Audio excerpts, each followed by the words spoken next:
गोपिका जीवनस्मरणं गोविन्द गोविन्द। सद्गुरु विठ्ठल दास महाराज की जय। పరమ భాగవతోత్తములైన నారదులు ధర్మపుత్రుల దగ్గర ఈ వర్ణాశ్రమ ధర్మాన్ని చెప్తూ వస్తున్నారు. ఏ వర్ణములున్నాయి, వాళ్ళ ధర్మం ఏమి అంటూ 11వ అధ్యాయంలో చెప్పి పైన 12వ అధ్యాయంలో ఈ ఆశ్రమ ధర్మం అనేది ఉంది కదా, దాన్ని చెప్పేదానికి ప్రారంభించారు. ఈ ఆశ్రమం ధర్మం ఏవేవి ఆశ్రమం అంటే బ్రహ్మచర్య ఆశ్రమం, గృహస్థాశ్రమం, వానప్రస్థాశ్రమం, సన్యాసాశ్రమం అంటూ 4 విధమైన ఆశ్రమాలు. దాంట్లో మొదటిది బ్రహ్మచర్య ఆశ్రమం. ఆ బ్రహ్మచర్య ఆశ్రమం గురించి చెప్పేదానికి ప్రారంభించారు. దీన్నే విస్తారంగా చెప్తున్నారు ఈ అధ్యాయంలో. ఈ బ్రహ్మచర్య ఆశ్రమం అనేది చాలా ముఖ్యం. ఈ బ్రహ్మచర్య ఆశ్రమం ఒకరు చదవాలంటే ఇంట్లోనే ఉండేది, చదవకూడదు అంటున్నారు. గురుకుల వాసంకే వెళ్ళాలి, ఎవరైనా సరే అక్కడ వెళ్ళి చదవాలి.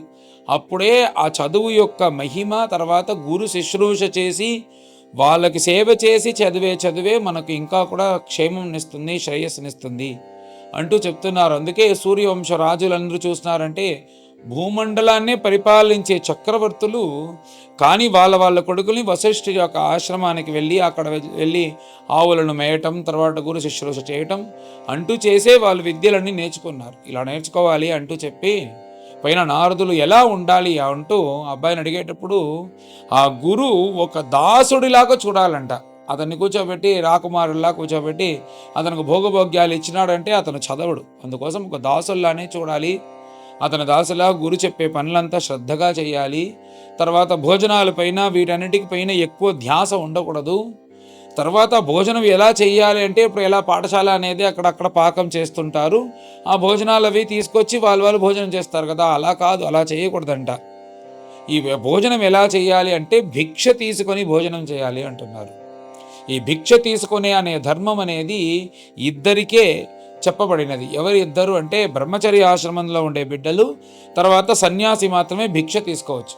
మిగతా గృహస్థులందరూ సాక్షాత్ అన్నాన్ని భిక్షగా తీసుకోకూడదు, బియ్యం వీటన్నిటిని తీసుకొని వెళ్ళి పక్వం చేసి చేయాలి.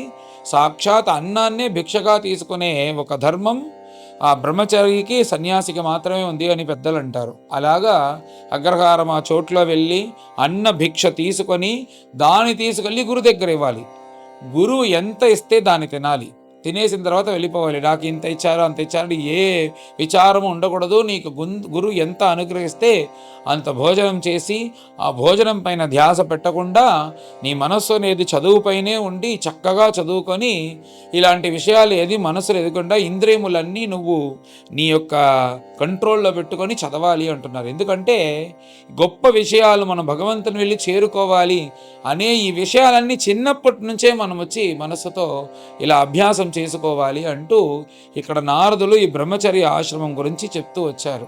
తర్వాత ఈ బ్రహ్మచర్య ఆశ్రమంలో ఇంకా ముఖ్యమైనది ఏమిటంటే నిన్ను అలంకారం చేసుకొని బాగా వచ్చి నువ్వు తలంతా దువ్వుకొని సెంటంతా కొట్టుకొని ఇలా నేను నలుగురు చూసేలాగా నువ్వు పెట్టుకోకూడదు అంటున్నారు. ఇవన్నింటినీ త్యాగం చేయాలి నువ్వు. తర్వాత స్త్రీల దగ్గర ఉండే వ్యవహారం, వాళ్ళతో వెళ్ళి మాట్లాడేది, ఈ విషయాలన్నీ పెట్టుకోకూడదు. ముఖ్యంగా గురువు యొక్క ఇంట్లో ఉండే స్త్రీలు ఎవరున్నారో వాళ్ళ దగ్గర వెళ్ళి నీ యొక్క పర్సనల్ పనులన్నీ ఉంటాయి కదా, వాటినేటిని కూడా అడగకూడదు వాళ్ళ దగ్గర. అదంతే అడిగి చేయకూడదు. సభలో వాళ్ళు ఏం పని చెప్పినా చేయొచ్చు, నువ్వు వెళ్ళి తనిగా మాట్లాడటం, వాళ్ళని ఇంప్రెస్ చేయటం. ఎవరైనా స్త్రీలు ఉన్నారంటే వాళ్ళని నవ్వించేయడానికి నువ్వు ఏదైనా చేయడం, ఇలాగే కదా కొంచెంగా అన్ని ప్రారంభిస్తుంది. అందుచేత ఆ విషయంలో జాగ్రత్తగా ఉండాలి. నీ చదువుపైనే నీ ధ్యాస అనేది ఉండాలి. చదువు ఉంటూ తెల్లవారి సాయంత్రం సంధ్యావందనం చేసి గాయత్రి జపం చేసి సూర్య నమస్కారం చేసి తర్వాత బ్రహ్మచర్య ఆశ్రమంలో ఉండేటప్పుడు సమిధాదానం ఇవన్నీ చేసి గురువుకు అధీనంగా ఉంటూ చక్కగా చదువుకోవాలి. ఇలా చదువు పూర్తయిన తర్వాత ఏం చేయాలంటే గురువుకి నమస్కారం చేసి శ్రద్ధగా చదువు ఏవేవి పూర్తి చేయాలి అని చెప్పేటప్పుడు వేదం మొత్తం చదివి, ఊరికే కొంచెం చదివి వెళ్ళేలాగా కాకుండా మొత్తం చదివి, ఉపనిషత్తు చదివి, ఒక శాస్త్రమైనా చదివి, తర్వాత చివరిగా గురువుకి నమస్కారం చేసి గురు దక్షిణ ఏమి కావాలని అడగాలి. ఆయన ఏం అడిగినాడో దానికి నీ వల్ల ఏమి వీలవుతుందో దాన్ని ఇవ్వాలి తప్పకుండా. ఎందుకంటే గురు దక్షిణ అనేది చాలా ముఖ్యం. అదే ఉపనిషత్తులోనే చెప్తుంది, ఆచార్యాయ ప్రియంధనమాగృత్య ప్రజాతంత్రం మా వ్యవచ్ఛేత్సేహి, అలాగే ఇచ్చేసి వెళ్ళాలి అనేది. అలాగనే అర్జునుడు తన యొక్క విద్యను పూర్తి చేసి ద్రోణాచార్య దగ్గర అడిగినప్పుడు అప్పుడు ద్రోణాచార్య నువ్వు గురుదక్షిణగా ఏమి ఇవ్వాలి అంటే ద్రుపదుని యొక్క రాజ్యం నాకు కావాలని అడిగిన వెంటనే గురుదక్షిణగా తెచ్చిపెట్టారంట అర్జునుడు. ఇలాగ అందరూ ఇవ్వాలి అనేది శాస్త్రం. ఇలా గురు దక్షిణ ఇచ్చిన తర్వాత ఆ బ్రహ్మచారి అనే అతను గృహస్థాశ్రమానికి వెళ్ళొచ్చు, లేకపోతే వానప్రస్థాశ్రమానికి వెళ్ళొచ్చు, తర్వాత సన్యాసం స్వీకరించవచ్చు. కావాలంటే ఇంక ఏది కాకుండా బ్రహ్మచర్య ఆశ్రమంలోనే ఉంటూ గురువుతోనే గురుకులంలో ఉండొచ్చు అంటూ ఈ 4 విధంలో దేనైనా మనం ఎన్నుకోవచ్చు అంటూ నారదులు ఇక్కడ ఉపదేశిస్తూ వస్తున్నారు ధర్మపుత్రుల దగ్గర. ఇక్కడ బ్రహ్మచర్య ఆశ్రమం చెప్పిన తర్వాత ఈ అధ్యాయంలో గృహస్థాశ్రమం, వానప్రస్థాశ్రమం. కానీ వానప్రస్థాశ్రమాన్ని మొదలు చెప్పేదానికి ప్రారంభించారు. ఈ వానప్రస్థాశ్రమం చాలా ముఖ్యం అంటూ ఈ వానప్రస్థాశ్రమంలో ఎలా ఉండాలి అంటే మనం భోగ వివర్జితుడుగా ఉండాలి, భోగం కోసం కాకుండా జీవించాలి అంటూ ఇలాగ పక్వం చేసిన ఆ బియ్యాన్ని తినకూడదు. నువ్వు సాధారణమైన బియ్యాన్ని తినాలి. తర్వాత నువ్వు భోజనం ముందే చేసి పెట్టిన ఆహారం అవి తీసుకోకూడదు. పండ్లు అవి పాకం చేసిన పండ్లు అవి తినకూడదు. పచ్చగా ఉండే పండ్లు తినాలి, బాగా పండిన పండ్లు తినాలి. కాయగా ఉండే పండ్లు ముందుగానే ఎత్తి తినకూడదు అంటూ ఆహార నియమం చాలా నియమం పెట్టారు దీనికి. అంతేకాకుండా ఆ వానప్రస్థాశ్రమంలో ఉండేటప్పుడు నువ్వు ఏదైనా అగ్నిని పెట్టుకోవాలి, అగ్ని మూల్యంగా భగవంతుని ఆరాధించాలి. ఆ అగ్ని కోసం వచ్చి నువ్వు ఏదైనా గుహలో, లేకపోతే ఒక గృహమో, లేకపోతే ఒక కుడిసెలో అడవిలో ఉండొచ్చు. ఆ అగ్ని కోసం, ఆ అగ్నిని కాపాడేదానికి దానికోసం ఉండొచ్చు అని చెప్పి తర్వాత ఈ వానప్రస్థాశ్రమంలో ఉండేటప్పుడు శీతోష్ణ వాతములు ఉంటాయి కదా, వాన పడేది, తర్వాత ఎక్కువ ఎండ, గాలి, వాన, వీటన్నిటిలోనూ శరీరాన్ని నువ్వు దాంట్లో పరీక్షించేలాగా దాంట్లో శరీరాన్ని వదిలేయాలి. ఆ శరీరం పోషించకూడదు ఎక్కువ. ఆ శరీరానికి అన్ని అభ్యాసం అయ్యేలా చేయాలి. అలా అభ్యాసం చేసి మనస్సుని భగవంతుని యొక్క చరణారవిందాన్ని ధ్యానిస్తూ భోగ వివర్జితుడుగా వానప్రస్థాశ్రమంలో ఉండాలి అంటూ ఈ వానప్రస్థాశ్రమాన్ని గొప్పగా వర్ణించారు నారదుడు. అలా వర్ణిస్తూ ఈ ప్రపంచమంతటా, ప్రపంచంలో ఉండేది శరీరంలో ఉండేది ఉంటుంది అని మనము ఆ ధ్యానంతో, ధ్యాసతో ఉండాలంట. ఏమిటంటే పంచభూతములు కదా, పంచభూతములు మన శరీరంలో ఉంది. ఈ పంచభూతంలో ఆకాశం కదా, ఆకాశం అనేది మన శరీరంలో ఉండే అన్ని రంధ్రములకు ఆకాశంతో సమానం. తర్వాత మనం పీల్చే గాలి, ఇది వాయుకి సమానం. మన శరీరంలో ఉండే అగ్ని తేజోమయమైనది అగ్నికి సమానం. తర్వాత శరీరంలో ఉండే ద్రవ్యమంతా నీటికి సమానం. మన శరీరంలో ఉండే స్ట్రాంగ్గా ఉండేవన్నీ ఆ ఎముకలన్నీ ఉన్నాయి కదా, ఇవన్నీ వచ్చి భూమికి సమానం అంటూ పంచభూతములు ఈ శరీరంలో ఉన్నాయి. మన శరీరంలో ఉండేది, బయట ఉండేది వేరు కాదు, అన్నీ భగవత్ స్వరూపం, అన్నీ పరబ్రహ్మ స్వరూపం అంటూ చెప్పి తర్వాత ఎప్పుడు వర్ణించేటప్పుడు అన్వయ వ్యాప్తి అంటూ పరబ్రహ్మం నుంచి ఈ జగత్ అనేది సృష్టి అనేది వర్ణిస్తారు. కానీ ఇక్కడ వ్యతిరేక వ్యాప్తంగా ఎలాగంటే ఓషధులంతా భూమిలో లయమవుతుంది, భూమి వచ్చి జలములో కరిగిపోతుంది, జలం అగ్ని వచ్చి జలాన్ని పీల్చేస్తుంది, తర్వాత వాయు వచ్చి అగ్నిని ఆర్పేస్తారు, తర్వాత వాయు ఆకాశంలో లోపల పడిపోతుంది, ఆకాశం పరబ్రహ్మంలోకి వెళ్ళిపోతుంది అంటూ ఇలా చెప్పి ఈ పంచభూతములు అహంకారతత్వంలోకి వెళ్ళి, అహంకారతత్వం మహత్తత్వం లోపలికి వెళ్ళి, మహత్తత్వం అవ్యక్తం లోపలికి వెళ్ళి, ఆ అవ్యక్తం అనేది పరబ్రహ్మంతో కలిసిపోతుంది అంటూ ఇలాగా సర్వము పరబ్రహ్మ స్వరూపంగానే ఉంది. ఈ మాయా అనే ఒక తెర వల్లనే ఇది ఇలా ఉంటుంది అంటూ అలాంటి ఒక ధ్యాసతో ఈ వానప్రస్థాశ్రమంలో ఉండాలి. చివరిగా చెప్పేటప్పుడు ఈ వానప్రస్థాశ్రమంలో ఒకడు తన జీవితంలో 8 సంవత్సరాలు తప్పకుండా ఉండాలి. లేకపోతే 6 లేకపోతే 4 లేకపోతే 2 లేకపోతే అధమానికి అధమం 1 సంవత్సరమైనా ఉండాలి. ఉంటేనే భగవంతుడు అనేవాడు ఉన్నాడు, అతన్ని వెళ్ళి తెలుసుకోవాలి అనే ధ్యాస మనకు వస్తుంది. ఇలా కష్టపడాలి, వానప్రస్థాశ్రమంలో ఉండాలి అంటూ నారద భగవంతుడు ఈ అధ్యాయంలో బ్రహ్మచర్య ఆశ్రమం, వానప్రస్థాశ్రమం గురించి చెప్పారు. ఇవన్నీ ఎవరు చేయబోతారు, ఎందుకు చేయబోతారు, ఇవన్నీ సాధ్యమా అని చూసినామంటే ఇప్పుడుండే కాలఘట్టంలో ఇవన్నీ సాధ్యమా అని తెలియదు. కానీ ఇలాంటి మంచి విషయాలు వినటమే సాధ్యం మనకు. ఇలాగ ఈ విషయాలన్నీ ఈ నారదులు ధర్మపుత్రులకి అనుగ్రహం చేశారు. అది విన్నాము. పైన అందరం కలిసి అధ్యాయాన్ని పారాయణం చేస్తాం. అథ ద్వాదశోऽధ్యాయః.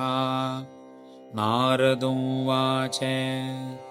బ్రహ్మచారీ గురుకులే వసందాంతో గురోర్హితం ఆచరత్ దాసవత్ నీచః గురౌ సుదృఢసౌహృదః సాయం ప్రాతరుపాసీత గురు అగ్ని అర్కసురోత్తమాన్ ఉభే సంధ్యే చ యదవాక్ జపన్ బ్రహ్మ సమాహితః ఛందాంసి అధీయీత గురోః ఆహూతశ్చేత్ సుయంత్రితః ఉపక్రమే అవసానే చ చరణౌ శిరసా నమేత్ మేఖలాజినవాసాంసి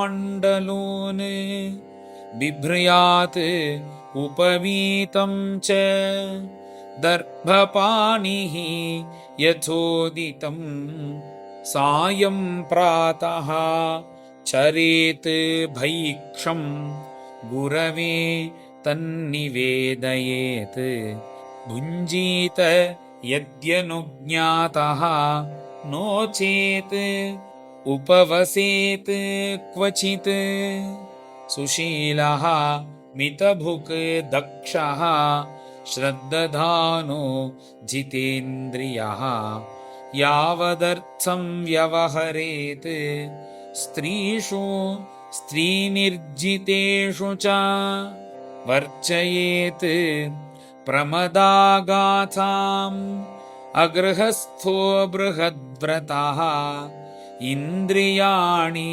ప్రమాథీని హరంత్యపి యతేర్మనః కేశప్రసాధన ఉన్మర్ద స్నపయాంభ్యంజనాదికం గురుస్త్రీభిః యువతిభిః కారయేత్ ఆత్మనో యువా నను అగ్నిః ప్రమదానాం ఘృతకుంభసమః పుమాన్ సుతామపి రహో జహ్యాత్ అన్యదా యావదర్థకృత్ కల్పయిత్వా ఆత్మనా యావత్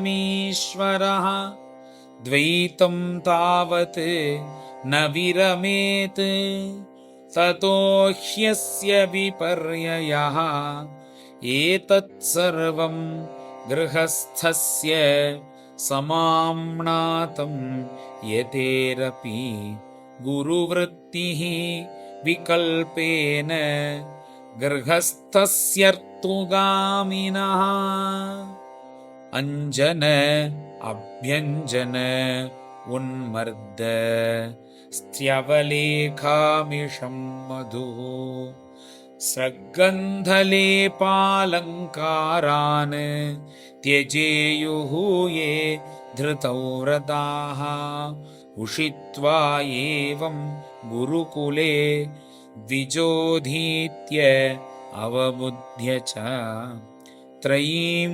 సాంగోపనిషదం యావదర్థం యథా బలం దత్వా వరం అనుజ్ఞాతః గురోః కామం యదీశ్వరః గృహం వనం వా ప్రవిశేత్ ప్రవ్రజేత్ తత్ర వా వసేత్ అగ్నౌ గురౌ ఆత్మని చ సర్వభూతేషు అధోక్షజం భూతైః స్వధామభిః పశ్యేత్ అప్రవిష్టం ప్రవిష్టవత్ ఏవం విధో ब्रह्मचारी वानप्रस्थो यतिर्गृही चरन् विदितविज्ञानः परं ब्रह्माधिगच्छति।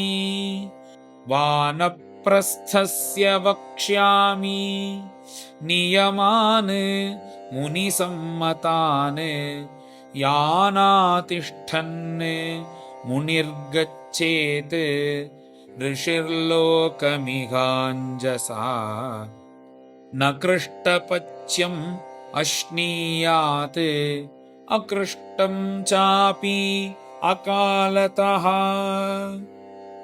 अग्निपक्कमथामं वा अर्कपक्कमुदाहरेत् वन्यैश्चरुपुरोडाशान् निर्वपेत् कालचोदितान् लब्धे नवे अन्नाद्ये पुराणं तु परित्यजेत् अज्ञर्थमेव शरणम् उटजं वाद्रिकन्दरां श्रयेत हिमवायु अग्नि वर्षार्क आतपशाटे स्वयं केशरोम नखश्मश्रु मलानि जटिलो दधत् कमण्डलु अजिने दण्ड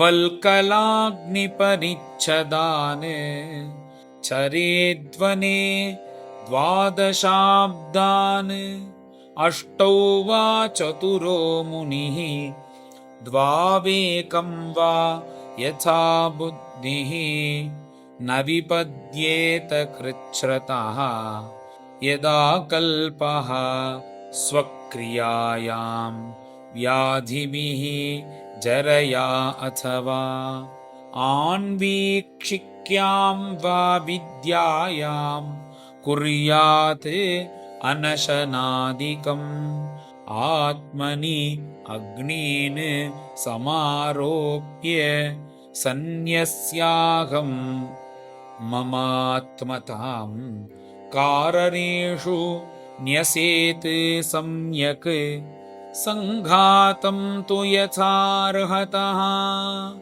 खेकानि वायो निःश्वासान् तेजस्यूष्माणमात्मवान् अप स्वसृक् श्लेष्मपूयानि क्षितौ शेषं यथोद्भवम् वाचमग्नौ सवक्तव्याम् इन्द्रे शिल्पं करावपि पदानि गत्या वयसि रत्योपस्थं प्रजापतौ मृत्युौ पायुं विसर्गं च यथास्थानं विनिर्दिशेत् दिक्षु श्रोत्रं सनादेन स्पर्शमध्यात्मनित्वचं रूपाणि चक्षुषा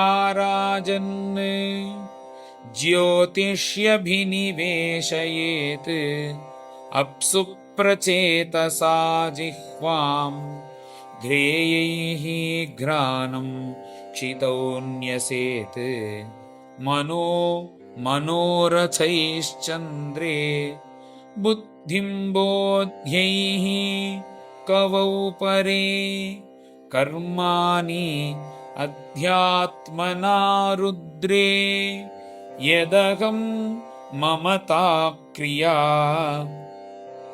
सत्त्वेन चित्तं क्षेत्रज्ञे गुणैः वैकारिकं परे अप्सु क्षितिमपो ज्योतिषि अधो वायौ नभस्यमुं कूटस्थे तच्च महति तदव्यक्ते अक्षरे च तत् इत्यक्षरतया आत्मानं चिन्मात्रम् अवशेषितं ज्ञात्वा द्वयोथ विरमेत् दग्धयोनिरिव अनलः।